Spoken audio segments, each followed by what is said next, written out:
तुम इन तीनों पॉइंट को एकदम दिमाग में बैठा लो। अभी कोऑर्डिनेट ज्योमेट्री को बिल्कुल वहाँ से शुरू करेंगे ना जहाँ से इसका कहानी एक्चुअली शुरू हुआ था। ये जो एब्सिसा ऑर्डिनेट है इसको तुम ध्यान रखना का है कि सर MCQ वाला सवाल में ना ये पूछ के कंफ्यूज किया जाता है, इसलिए याद रखिएगा तो दिक्कत नहीं होगा। लेकिन सर अभी उतना ज़रूरत नहीं है। फिर उसके बाद हमको मास्टर ये भी बताया था ना, और अगर तुमको कोऑर्डिनेट ज्योमेट्री बिल्कुल नहीं आता है तो तुम आज यहाँ से कोऑर्डिनेट ज्योमेट्री का शुरुआत कर सकता है। जब हम लोग ग्राफ पेपर खरीदते हैं तो उसमें डब्बा डब्बा पहले से बना हुआ रहता है, रोक के इसको उतार लो कि यहाँ पर सर क्या क्या हुआ है।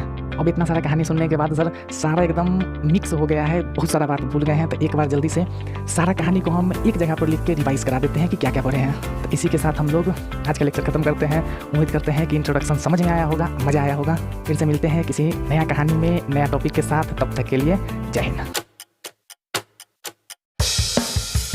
फिर से स्वागत है आपका हमारे अपने चैनल मज़ेदार मैथ पर। फिर से हम आ गए एगो नया वीडियो नया टॉपिक के साथ।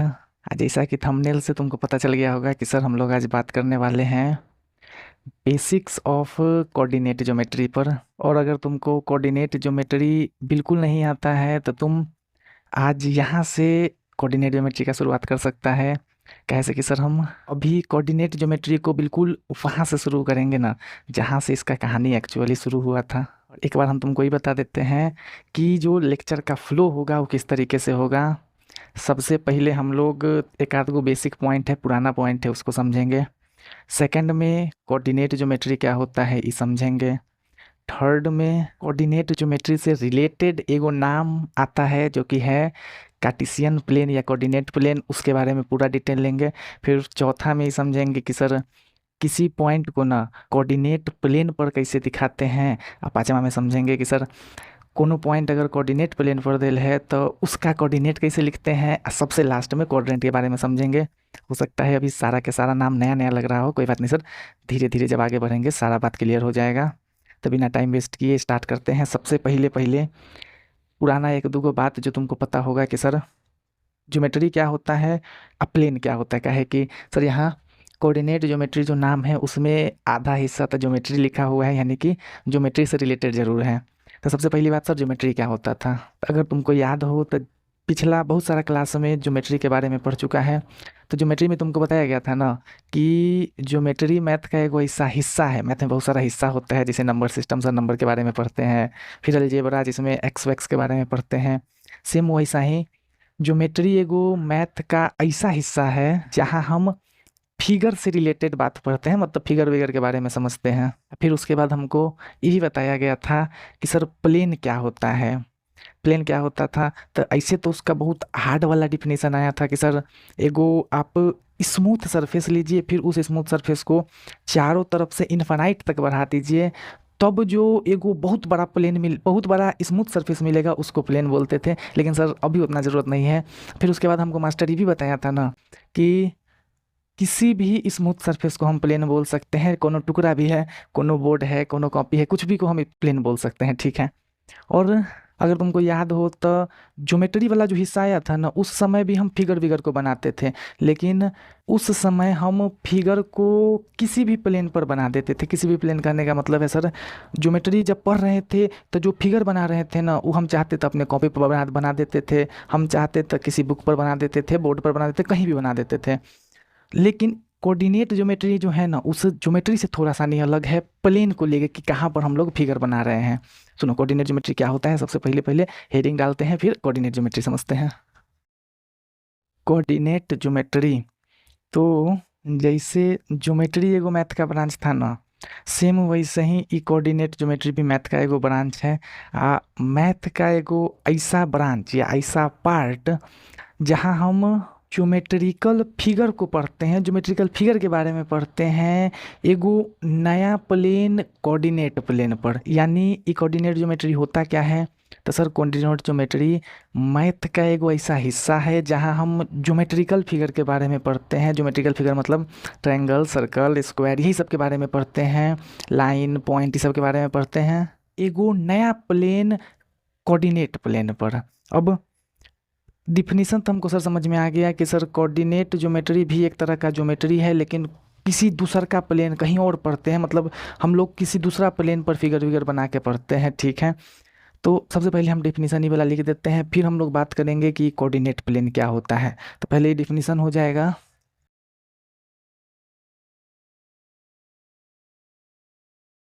अ part of mathematics in which we study about the geometrical figure, यानी मैथ का एक वैसा हिस्सा जहाँ हम ज्योमेट्रिकल फिगर को ही पढ़ते हैं ऑन अ न्यू प्लेन, एगो नया नया प्लेन पर, जिस प्लेन का नाम है कोऑर्डिनेट प्लेन। अब सर जब भी जैसे ही कोई बच्चा डिफिनीसन समझेगा तो सबसे पहले वही पूछेगा कि ई कोऑर्डिनेट प्लेन क्या होता है। कोऑर्डिनेट प्लेन ना, तुमको स्क्रीन पर एगो पिक्चर दिख रहा होगा जो पहले तुम जरूर देखा होगा। इसको पहले हम लोग ग्राफ पेपर के नाम से जानते होंगे। इसी पेपर को हम लोग बोलते हैं कोऑर्डिनेट प्लेन। मतलब वो वाला पेपर सर जिसमें दो ठो लाइन खिंचा हुआ रहता है, एगो ऐसा एगो ऐसा, फिर उस लाइन पर इंटीजर लिखा हुआ रहता है, जीरो से प्लस की तरफ भी, जीरो से माइनस की तरफ भी, फिर ऊपर वाला लाइन पर भी जीरो से प्लस है, जीरो से माइनस वाला इंटीजर लिखा हुआ रहता है। इस प्लेन को हम लोग बोलते हैं कोऑर्डिनेट प्लेन। तो पहले ई वाला फिगर को यहाँ बना लेते हैं कि सर कोऑर्डिनेट प्लेन कैसा दिखता है। तो कुछ इस तरीके का दिखता है। इस कोऑर्डिनेट प्लेन, वहाँ जो पिक्चर दिख रहा होगा उसमें सर इस सब जगह पर ना डब्बा डब्बा होगा, तो डब्बा डब्बा हम बना भी सकते हैं। बाकी जब हम लोग ग्राफ पेपर खरीदते हैं तो उसमें डब्बा डब्बा पहले से बना हुआ रहता है। तो अब इस कोऑर्डिनेट प्लेन के बारे में हमको पूरा डिटेल में समझना है, क्या है कि सर पूरा कोऑर्डिनेट ज्योमेट्री कोऑर्डिनेट प्लेन पर ही हमको सीखना है। तो पहले इस कोऑर्डिनेट प्लेन के बारे में एकदम डिटेल में देख लेते हैं। कोऑर्डिनेट प्लेन, तो सबसे पहले सर कोऑर्डिनेट प्लेन दिखता तो ऐसा है। एगो बात सुन लो कि कोऑर्डिनेट प्लेन को हम लोग कार्टेशियन प्लेन या ग्राफ पेपर के नाम से भी जानते हैं। तो अगर कभी कार्टेशियन प्लेन बोला जाए या ग्राफ पेपर बोला जाए तो इसका मतलब है कि हम लोग इसी प्लेन का बात कर रहे हैं। अब अगर कभी हम कोई प्लेन बनाना है तो कौन कौन बात का ध्यान रखना होगा, एक बार ही सुन लो। जब भी तुमको कार्टेशियन प्लेन बनाना हो तो हमेशा तुम दो ठो म्यूचुअली परपेंडिकुलर लाइन लो। म्यूचुअली परपेंडिकुलर मतलब होता है, म्यूचुअल का मतलब होता है एक दूसरे पर। जब भी तुमको कार्टेशियन प्लेन बनाना हो तो दो गो एक दूसरे पर परपेंडिकुलर लाइन लो। मतलब ये इस पे 90 डिग्री बनाए, ये इस पे 90 डिग्री बनाए। इतना लेने के बाद फिर ये जो हॉरिजॉन्टल लाइन है, हॉरिजॉन्टल मतलब सर जो लेफ्ट से राइट वाला लाइन होता है उसको हॉरिजॉन्टल बोलते हैं। तो तुम उस हॉरिजॉन्टल लाइन पर जहाँ पर दोनों लाइन कट किया है उसके राइट में प्लस का 1 2 3 4 लिख दो, फिर लेफ्ट साइड में माइनस का 1 2 3 4 लिख दो। फिर ये जो वर्टिकल लाइन है, वर्टिकल मतलब ऊपर से नीचे वाला को वर्टिकल लाइन बोलते हैं। तो तुम उसमें इस पॉइंट के ऊपर में प्लस का 1 2 3 4 और नीचे में माइनस का 1 2 3 4 लिख दो। ये तुम्हारा बन जाएगा कोऑर्डिनेट प्लेन। अब बस ये छोटा सा कहानी था मेरा कोऑर्डिनेट प्लेन का। तो सर कोऑर्डिनेट प्लेन होता कैसा है, दिखता कैसा है, सब समझ लिए। अब इस कोऑर्डिनेट प्लेन पर अलग अलग जो हिस्सा होता है उसका कुछ कुछ नाम होता है। मतलब एगो कोऑर्डिनेट प्लेन पर उसका जो पार्ट्स होता है ना उसका कुछ नाम होता है। तो पहले हम लोग वो नाम को समझ लेते हैं कि कौन कौन सा नाम होता है। तो सबसे पहली बात कि कोऑर्डिनेट प्लेन पर ये जो दो ठो लाइन होता है ना एक दूसरे पर परपेंडिकुलर वाला, इसको हम लोग बोलते हैं कोऑर्डिनेट एक्सिस। दोनों लाइन को कोऑर्डिनेट एक्सिस। फिर उसके बाद ये जो हॉरिजॉन्टल वाला लाइन है यानी लेफ्ट से राइट वाला जो लाइन होता है, इस लाइन को हम लोग बोलते हैं एक्स एक्सिस। उसके बाद ये जो वर्टिकल वाला लाइन होता है हम लोग इस लाइन को बोलते हैं वाई एक्सिस। उसके बाद एक और नाम कि सर जिस पॉइंट पर दोनों के दोनों लाइन एक दूसरे को कट करता है उस पॉइंट को हम लोग बोलते हैं ओरिजिन। तो ये चार गो नाम तुमको ध्यान रखना है एक ठो कार्टेशियन प्लेन में कि सर जो दोनों लाइन होता है उनको एक साथ हम कोऑर्डिनेट एक्सिस बोलते हैं, यानी कोऑर्डिनेट प्लेन का लाइन होता है कोऑर्डिनेट एक्सिस। फिर उसके बाद ये जो हॉरिजॉन्टल वाला लाइन होता है उसको एक्स एक्सिस बोलते हैं। ये जो वर्टिकल वाला लाइन होता है इसको वाई एक्सिस बोलते हैं। और जिस पॉइंट पर दोनों लाइन कट करता है उसको ओरिजिन बोलते हैं। तो एक बार इस सारा बात को हम इंग्लिश में लिख देते हैं ताकि कभी अगर तुमको डेफिनेशन लिखने के लिए आ जाए तो दिक्कत नहीं हो। ये हो जाएगा उन चारों का डेफिनेशन कि sir the two mutually perpendicular line जो होता है उसको कोऑर्डिनेट एक्सिस बोलते हैं। फिर हॉरिजॉन्टल वाला लाइन को एक्स एक्सिस, वर्टिकल वाला लाइन को वाई एक्सिस, और लास्ट में जहाँ पर एक्स एक्सिस और वाई एक्सिस कटता है उसको हम लोग बोलते हैं ओरिजिन। अब कोऑर्डिनेट ज्योमेट्री क्या होता है और साथ में कोऑर्डिनेट प्लेन क्या होता है, इतना बात समझने के बाद जो हमारा एक्चुअल मकसद था उस पर चलते हैं। सर, हमारा एक्चुअल मकसद था कि इस कोऑर्डिनेट प्लेन पर ज्योमेट्रिकल फिगर बना बना के उसके साथ खेलना। लेकिन हम ये बात जानते हैं कि दुनिया का कोई भी ज्योमेट्रिकल फिगर जो होता है वो बना हुआ होता है छोटा छोटा पॉइंट को मिला के। क्या है कि सर, जब छोटा छोटा पॉइंट को ही हम बहुत सटा सटा के बना देते हैं तब जाके लाइन बनता है, लाइन से कोई फिगर बनता है। ज्योमेट्रिकल फिगर को कोऑर्डिनेट एक्सिस पर बना के उसके साथ खेलने से पहले हमको ये समझना होगा ना कि अगर हम किसी पॉइंट को कोऑर्डिनेट प्लेन पर बनाते हैं तो उसके साथ क्या क्या होता है। जब पॉइंट के बारे में हम ये सीख लेंगे कि कोऑर्डिनेट प्लेन पर पॉइंट जब होता है तो उसके साथ चीज़ें कैसे चलता है, तो उसके बाद हम लोग फिगर के बारे में भी सीखेंगे। लेकिन आज हम लोग सिर्फ पॉइंट तक ही सीख पाएंगे, क्या कि सर इंट्रोडक्शन है, इंट्रोडक्शन में ज़्यादा नहीं हो सकता है। ये हो गया मेरे पास कोऑर्डिनेट प्लेन। अब हम क्या करते हैं कि इस पे यहाँ कहीं हम बना लेते हैं एगो पॉइंट। अब जब भी किसी कोऑर्डिनेट प्लेन पर कोई एगो पॉइंट बनाया जाता है, मान लेते हैं इसको P, तो सबसे पहली बात जो इस पॉइंट के पास होता है वो होता है इसका एगो एड्रेस। एड्रेस मतलब सर, अगर किसी घर का एड्रेस मेरे पास रहता है तो उससे क्या हो सकता है, हम डायरेक्टली रास्ता से हम सीधे उस घर तक पहुंच सकते हैं। सेम उसी तरीके से पॉइंट के पास जब पॉइंट कोऑर्डिनेट प्लेन पर रहता है तो उसके पास भी एक एड्रेस होता है। उस एड्रेस से हम लोग डायरेक्टली उस पॉइंट तक पहुंच सकते हैं। इसका एड्रेस लिखते कैसे हैं, तो इसका एड्रेस कुछ ऐसा लिखते हैं। एड्रेस लिखने के लिए जैसे इस पॉइंट का जो एड्रेस हो जाएगा वो हो जाएगा 5,6, ये हो जाएगा इसका एड्रेस। ये एड्रेस लिखे कैसे हैं ये अभी हम बताएंगे, लेकिन एड्रेस दिखता कैसा है ये देख लो। किसी पॉइंट का जो एड्रेस होता है वो ब्रैकेट के अंदर 2 नंबर होता है कॉमा के साथ, कुछ ऐसा। तो अब हम समझते हैं कि सर ये पॉइंट का एड्रेस हम लोग लिखते कैसे हैं। तो हम मान लो एगो पॉइंट बना लेते हैं कहीं और, यहाँ पर बना लिए कोई पॉइंट। अब इस पॉइंट का एड्रेस लिखने के लिए ना, या किसी भी पॉइंट का एड्रेस लिखने के लिए तुमको करना क्या है कि सबसे पहले तुमको ये तो पता है कि हाँ सर यहाँ पर हमको 2 नंबर को भरना है ब्रैकेट के अंदर। सबसे पहले हमेशा तुम ओरिजिन से चलना स्टार्ट करना। ओरिजिन से सबसे पहले ही जो एक्स एक्सिस होता है ना, उस एक्स एक्सिस पर तुम उतना चलो जितना से तुम पॉइंट तक पहुंच सको। तो सबसे पहले सर इस एक्स एक्सिस पर हम इधर चलते हैं कुछ 6 कदम, 1 2 3 4 5 6 कदम चले तो हम लगभग पॉइंट के सामने आ गए। यानी सर हमको एक्स एक्सिस पर 6 कदम चलना पड़ा, तो तुम इस ब्रैकेट में जो पहला जगह है वहाँ डाल दो 6। फिर उसके बाद अब तुम एक्स एक्सिस पर जितना कदम चले वहाँ से इस वाई एक्सिस के तरफ पॉइंट तक पहुंचने के लिए जय कदम चलना पड़े, तुम उस नंबर को यहाँ पर डाल दो। तो हमको कितना कदम चलना पड़ेगा सर, अगर हम यहाँ से चलना स्टार्ट करते हैं, यहाँ 1 है तो लगभग इससे देखा जाए तो 1 कदम, 2 कदम, 3 कदम, 4 कदम, अब 5 कदम। यानी सर अगर हम यहाँ से वाई एक्सिस के तरफ 5 कदम और चले तब हम इस पॉइंट तक पहुँच सकते हैं। और अगर एक चीज़ देखा जाए तो सर हम यहाँ जो 5 कदम चल रहे हैं ना, ये वाई एक्सिस पर माइनस के तरफ चल रहे हैं, तो यहाँ पर हम लिख देंगे -5। ये हो जाएगा इस पॉइंट का एड्रेस। फिर से एक बार सुनो कि लिखते कैसे हैं। जब भी तुमको किसी पॉइंट का एड्रेस लिखना हो तुम हमेशा ओरिजिन से चलना स्टार्ट करो। ओरिजिन से पहले एक्स एक्सिस पर इधर या इधर, जिधर चलना है उधर चलो। असर चूँकि यहाँ पर जो पॉइंट है वो एक्स एक्सिस के इधर साइड में है जो कि प्लस वाला हिस्सा है, तो हम लोग पहले इधर चले। 6 कदम हमको पहले चलना पड़ा ताकि हम इस पॉइंट के सामने आ जाए।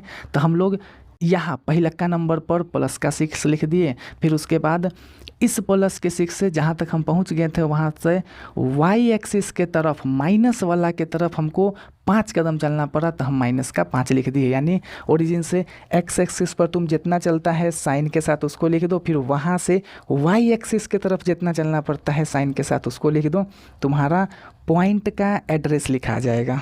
अब इसी कोऑर्डिनेट प्लेन पर एक दो ठो और पॉइंट लेते हैं, थोड़ा सा उसका एड्रेस लिखते देखते हैं ताकि हमको ढंग से समझ में आ जाए, फिर उसके बाद हम और आगे इस पे बात करते हैं।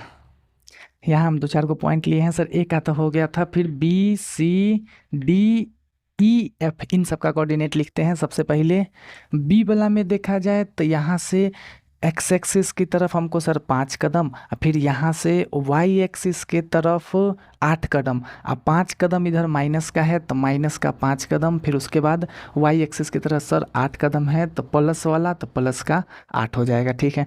फिर सी में देखा जाए तो सबसे पहले यहाँ से एक्स एक्सिस की तरफ हमको चलना पड़ रहा है सर 9 कदम, वो भी माइनस का तो माइनस का 9, फिर उसके बाद वाई एक्सिस के तरफ हमको बिल्कुल नहीं चलना पड़ रहा है, क्या कि जो पॉइंट है वो एक्स एक्सिस पर ही है तो सर वाई एक्सिस की तरफ 0 कदम। फिर उसके बाद डी का देखा जाए तो सर पहले यहाँ से एक्स एक्सिस पर चलेंगे तो एक्स एक्सिस पर हम चलते हैं तो जो कि लगभग -4 के पास है, तो पहले लिखा जाएगा -4।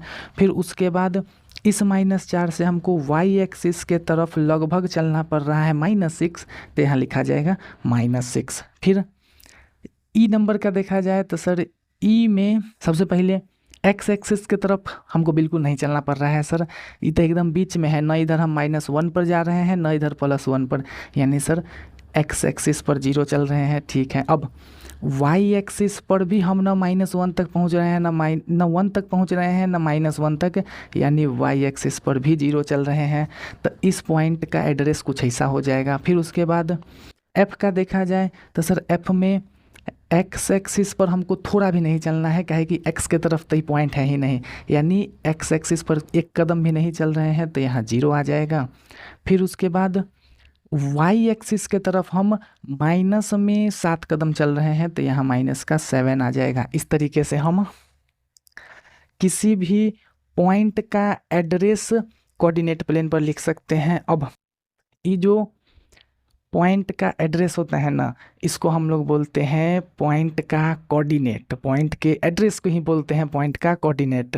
तो जहाँ जहाँ हम तुमको बोले कि पॉइंट पी का एड्रेस ई है, तो ज़्यादा जो फेमस वाला नाम होता है वो होता है पॉइंट पी का कोऑर्डिनेट ई है। तो अगर तुमको कोई बोले कि पॉइंट पी का कोऑर्डिनेट लिखो तो इसका भी यही मतलब होता है कि सर हमसे पॉइंट पी का एड्रेस पूछ रहा है, तो ये बात को हम लिख देते हैं ताकि याद रहे। एड्रेस को ही सर पॉइंट का कोऑर्डिनेट बोलते हैं, ठीक है। अब सुनो, जब भी हम किसी पॉइंट का कोऑर्डिनेट लिखते हैं ना तो उसमें 2 हिस्सा होता है, एगो इधर एगो इधर, तो इस पॉइंट के कोऑर्डिनेट का 2 हिस्सा का भी अलग अलग नाम है। जैसे अगर हम बोल रहे हैं सर पॉइंट पी का जो कोऑर्डिनेट है वो है 5,6। यहाँ एगो चीज़ देख लो कि कभी अगर तुमको पॉइंट पी का कोऑर्डिनेट लिखना हो ना तो तुमको एगो बड़ा सा सेंटेंस ऐसा नहीं लिखना पड़ेगा, the coordinate of point P is 5,6, इतना न लिख के तुम सीधे सीधे अगर कभी पी और फिर उससे सटा के ब्रैकेट में 5,6 लिख देता है तो इसका मतलब भी इतना बड़ा वाला बात होता है। पहले तो ये याद रखना कि सर कोऑर्डिनेट पॉइंट को हम लोग शॉर्ट में कुछ ऐसा लिखते हैं। अब जब भी एगो कोऑर्डिनेट पॉइंट होता है तो उसमें 2 हिस्सा होता है, उसको भी देखो, ये दोनों बात को हम पहले मिटा देते हैं, इसका सर अब ज़रूरत नहीं है। अगर कोई पॉइंट पी है जिसका कोऑर्डिनेट 5,6 है तो जो पहला नंबर होता है ना उसका नाम हम लोग बोलते हैं एक्स कोऑर्डिनेट या एब्सिसा, यानी पॉइंट पी का कोऑर्डिनेट तो ये है लेकिन पॉइंट पी का जो एक्स कोऑर्डिनेट है वो हो जाएगा 5। यानी सर एक्स कोऑर्डिनेट काहे बोलते हैं, क्या है कि जो पहला नंबर होता है वो एक्स एक्सिस पर चलने के बाद ही हम लिखते हैं, तब इसलिए पहला का नंबर को हम लोग एक्स कोऑर्डिनेट या एब्सिसा बोलते हैं।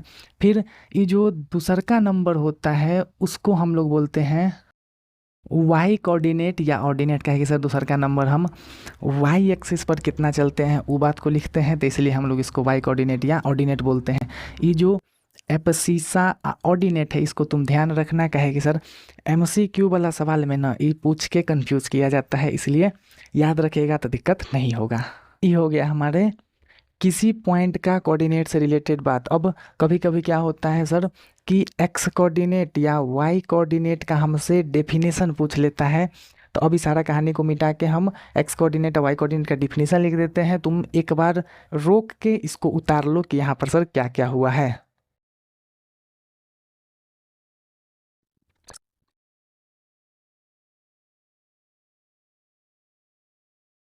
The number of steps we have to move along x axis to reach the point is called x coordinate. मतलब कोनो पॉइंट तक पहुंचने के लिए जितना कदम हमको एक्स एक्सिस की तरफ चलना पड़ता है उसको हम लोग एक्स कोऑर्डिनेट या एब्सिसा बोलते हैं। वैसा ही the number of steps we have to move along Y axis to reach the point is called Y coordinate या ऑर्डिनेट। ये हो जाएगा सर एक्स कोऑर्डिनेट और वाई कोऑर्डिनेट का डेफिनेशन।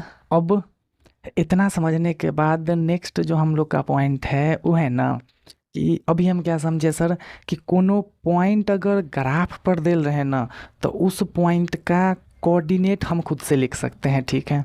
अब इसके बाद हम लोग समझेंगे कि अगर किसी पॉइंट का कोऑर्डिनेट हमको अलग लिख के दे दिया है तो उस पॉइंट के कोऑर्डिनेट से हम ग्राफ पर वो पॉइंट को कैसे दिखाएंगे कि ग्राफ पेपर पर वो पॉइंट कहाँ होगा। यानी ठीक अभी जो पीछे समझे हैं ठीक इसका उल्टा समझने वाले हैं। तो देखो उसका कहानी किस तरीके से चलेगा। अब जैसे मान लो हमको बोला है ना कि मेरे पास एक पॉइंट है P, उसका कोऑर्डिनेट मान लेते हैं -6,3 है। तो आप इस पॉइंट को बताइए कि ग्राफ पेपर पर पॉइंट कहाँ होगा। यानी सर पॉइंट का कोऑर्डिनेट हमको पहले से मालूम रहेगा, इस पॉइंट के कोऑर्डिनेट को ग्राफ पेपर पर दिखाना है। तो सुनो ये वाला काम कैसे करते हैं। जैसे हम लोग सर अभी पीछे सीखे ना उससे वही सेम कंसेप्ट का इस्तेमाल करके ई कहानी को भी कर सकते हैं। देखो कैसे। सबसे पहले अच्छा अगर हम ये कोऑर्डिनेट लिखे होंगे तो कैसे लिखे होंगे सर, ओरिजिन से चलना शुरू किए होंगे, फिर 6 कदम हम माइनस में x की तरफ चले होंगे, फिर 3 कदम प्लस में y की तरफ चले होंगे, वहीं पर पॉइंट होगा, तभी तो उसका कोऑर्डिनेट कुछ ऐसा आया था। तो इसी हिसाब से हम लोग ई कोऑर्डिनेट को ग्राफ पर बना भी देंगे कि जैसे मान लो -6,3 है। सबसे पहले सर ओरिजिन से चलना स्टार्ट कीजिए, 6 कदम माइनस की तरफ चलिए तो 6 कदम माइनस की तरफ यहाँ पहुँच जाएंगे। अब यहाँ से y के तरफ 3 कदम वो भी प्लस की तरफ, यानी सर यहाँ से 1 2 3, यहाँ 3 कदम प्लस में y की तरफ, यहाँ 6 जो कि यहाँ पर कुछ पॉइंट हो जाएगा। यही पॉइंट हो जाएगा मेरा P, जिसका कोऑर्डिनेट हो जाएगा -6,3। इस हिसाब से हम लोग कोई भी पॉइंट जिसका कोऑर्डिनेट पहले से देल है उस पॉइंट को एगो कोऑर्डिनेट एक्सिस पर या कार्टेशियन प्लेन पर रिप्रेजेंट कर सकते हैं। इतना सर और आसान टॉपिक था। इस तरीके से हम 1-2 और सवाल ले लेते हैं, जल्दी से उसको कर लेना, फिर उसके बाद आगे देखेंगे। नेक्स्ट ए है मेरे पास 0,7। यानी सर सबसे पहले एक्स एक्सिस पर आप बिल्कुल नहीं चलिए, वहीं पर रुकिए ओरिजिन पर ही। फिर उसके बाद वाई एक्सिस पर प्लस के 7 की तरफ चाहिए, यानी वाई एक्सिस पर प्लस का 7 जो कि यहाँ हो जाएगा मेरा पॉइंट ए जो कि है 0,7। अब बी जो है 0,0 है, यानी सर यहाँ से आपको कहीं नहीं जाना है तो यही हो जाएगा मेरा पॉइंट बी 0,0। इस हिसाब से हम किसी भी पॉइंट को रिप्रेजेंट कर सकते हैं। एक बार फिर से सुन लो क्या करना था सर। सबसे पहले जो भी पॉइंट दिया हुआ रहे उसका जितना एक्स कोऑर्डिनेट है उतना कदम एक्स की तरफ चलो, अगर प्लस है तो प्लस डायरेक्शन में, माइनस है तो माइनस डायरेक्शन में। फिर उसके बाद जहाँ तुम पहुँचो ना वहाँ से यहाँ वाई कोऑर्डिनेट जो दिया हुआ है उतना कदम वाई की तरफ चलो, प्लस है तो ऊपर और माइनस है तो नीचे की तरफ। इस हिसाब से हम लोग पॉइंट को कोऑर्डिनेट पर दिखा सकते हैं। अब अगला कोई दूसरा टॉपिक पर जाने से पहले तुम 3 को बात को ना याद कर लो। कौन कौन सा सर 3 को बात को? तुम 3 को बात को याद कर लो कि कभी भी एगो जो ओरिजिन होता है ना उसका कोऑर्डिनेट हमेशा 0,0 होता है। यानी सर ओरिजिन का कोऑर्डिनेट 0,0 होता है, 2 बार देख चुके हैं, ठीक है। अब अगर कोई पॉइंट एक्स एक्सिस पर है तो उसका कोऑर्डिनेट जो होता है हमेशा x,0 इस शक्ल का दिखता है। मतलब अगर कोई पॉइंट एक्स एक्सिस पर है तो एक्स एक्सिस पर रहेगा तो सर हमको उस पॉइंट तक पहुंचने के लिए एक्स पर तक कुछ चलना पड़ेगा, लेकिन वाई की तरफ बिल्कुल नहीं चलना पड़ेगा। तो एक्स एक्सिस पर जो भी पॉइंट होता है उसका कोऑर्डिनेट x,0 दिखता है। यानी एक्स की जगह कोई नंबर हो सकता है 5, -7, -11 कुछ भी, लेकिन वाई वाला हिस्सा 0 रहेगा। फिर उसके बाद अगर कोई पॉइंट वाई एक्सिस पर है तो उसका कोऑर्डिनेट जो होगा हमेशा 0,y होगा, जहाँ y कोनो नंबर हो सकता है। 0 एक्स कोऑर्डिनेट के जगह पर 0 है तो सर अगर कोई पॉइंट y एक्सिस पर है तो x में हमको बिल्कुल नहीं चलना पड़ेगा तो 0 आएगा। y एक्सिस पर हमको थोड़ा बहुत चलना पड़ सकता है तो y के जगह कोई नंबर हो सकता है, चाहे जो रहे उस सिचुएशन क्वेश्चन पर डिपेंड करेगा। बाकी तुम इन तीनों पॉइंट को एकदम दिमाग में बैठा लो। तो अभी topic point on coordinate plane इसको ख़त्म करते हैं सर। चलते हैं अगला टॉपिक पर। एगो छोटा सा बस टॉपिक बच गया, क्वाड्रेंट, फिर उसके बाद वीडियो ख़त्म कर देंगे। तो जल्दी से क्वाड्रेंट वाला कहानी देख लेते हैं कि क्या होता है।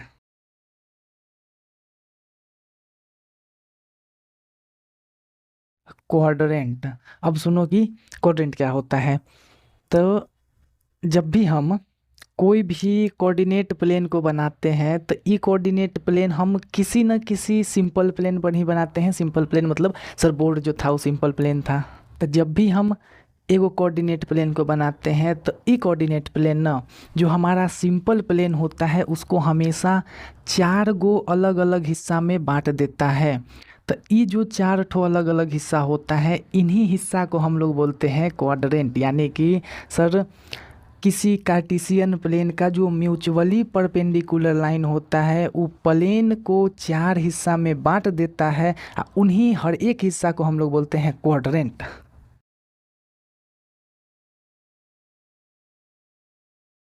तो हम ऐसा लिख सकते हैं कि the mutually perpendicular line of a coordinate plane, यानी जो लाइन होता है divide the plane in 4 different part, 4 तो हिस्सा में डिवाइड करता है।